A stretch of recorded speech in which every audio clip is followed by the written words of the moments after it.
तुमने आज फिर से पिज्जा बर्गर ऑर्डर कर दिया। तुम्हें कितनी बार समझाया है बाहर के खाने में इतने पैसे बर्बाद मत किया करो, पर तुम दोनों को तो कुछ भी समझ नहीं आता है। 1000 रुपए में तो ना जाने कितना राशन का सामान आ जाता और मैं घर पर अच्छा सा बनाकर खिला देती। राधिका जल्लाकर बोली तो बच्चे नाराज हो गए।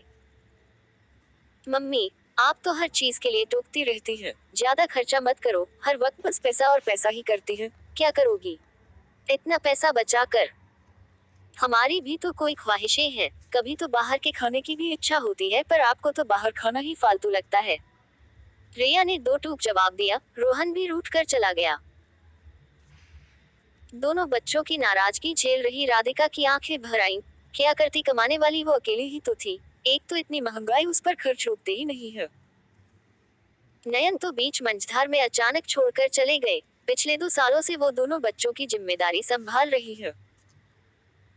ज्यादा पढ़ी लिखी तो नहीं थी, इसलिए नयन की जगह नौकरी नहीं मिली, उससे कम वेतन का छोटा पद मिला जिसे राधिका ने स्वीकार लिया। मकान की ईएमआई, बिजली, राशन का खर्च, स्कूल और ट्यूशन की पढ़ाई का खर्च, सब कुछ राधिका कितना मैनेज करके चलती है। अपनी हर इच्छा को मारकर बच्चों की इच्छाएं पूरी करती है। उन्हें हर खुशी और सुविधा देने की कोशिश करती है, पर बच्चे हैं कि कुछ समझते ही नहीं है। हर वक्त शिकायतें ही लगी रहती है। आज नयन होते तो अपने बच्चों को समझाते। राधिका सुबकने लगी। जितना कमाती है सब घर खर्च में चला जाता है। उसे आज भी देखना है, कल के लिए भी सेविंग करनी है। बच्चे अब किशोरावस्था में पहुंच गए थे। हर चीज के लिए जिद करने लगे थे। हर बात पर बहस करने लगे थे। कभी कभी तो रिया और रोहन बोल भी देते थे कि मम्मी आप बड़ी कंजूस हो, खुलकर खर्च क्यों नहीं करती। राधिका अब रोजमर्रा की बहस से परेशान हो गई थी। उसकी परेशानी उनकी कामवाली समझ रही थी। वो केवल झाड़ू पोछा करती थी, क्योंकि राधिका को नौकरी के लिए भी जाना होता था। सविता एक दिन ऐसे ही काम कर रही थी। राधिका ने फिर बच्चों को डांटा, तो बच्चों ने पलटकर जवाब दे दिया। राधिका आंसू बहाने लगी। सविता ने बच्चों को पास बुलाया और कहा, मैं इस घर में काम करने वाली छोटी सी नौकरानी हूँ। मेरे मुंह से कुछ भी निकलेगा तो वो आप दोनों को बुरा ही लगेगा। बच्चों माफ करना अगर छोटे मुंह बड़ी बात कह दूं तो। रिया बेबी और रोहन बाबू, आप दोनों बड़े हो रहे हो पर समझदारी नहीं आ रही है। मैं आप दोनों को ये समझाना चाहती हूँ कि आपके दोस्त या सहेली जिस तरह से खर्च करते हैं, उतना राधिका दीदी नहीं कर पाएंगी।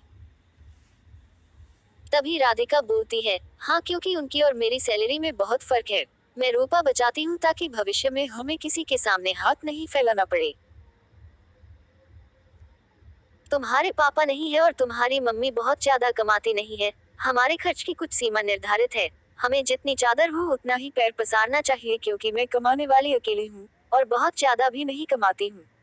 घर की परिस्थितियों को बच्चों को समझना चाहिए।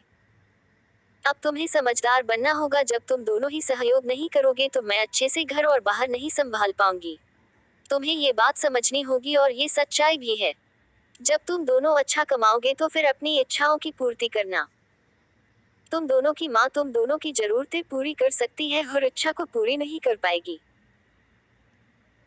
मम्मी हम दोनों को माफ कर दो। हमने घर की परिस्थितियों को समझा नहीं, पर हम वादा करते हैं हम दोनों मन लगाकर पढ़ाई करेंगे, कुछ बड़ा करेंगे और आपकी हर इच्छा को पूरी करेंगे। राधिका ने दोनों बच्चों को गले लगा लिया। जितनी चादर हो उतने ही पैर फैलाने चाहिए। घर की परिस्थितियों और बजट का बच्चों को भी पूरा पता होना चाहिए, ताकि वो उस हिसाब से खर्च करें और परिवार में मम्मी और पापा को समझें।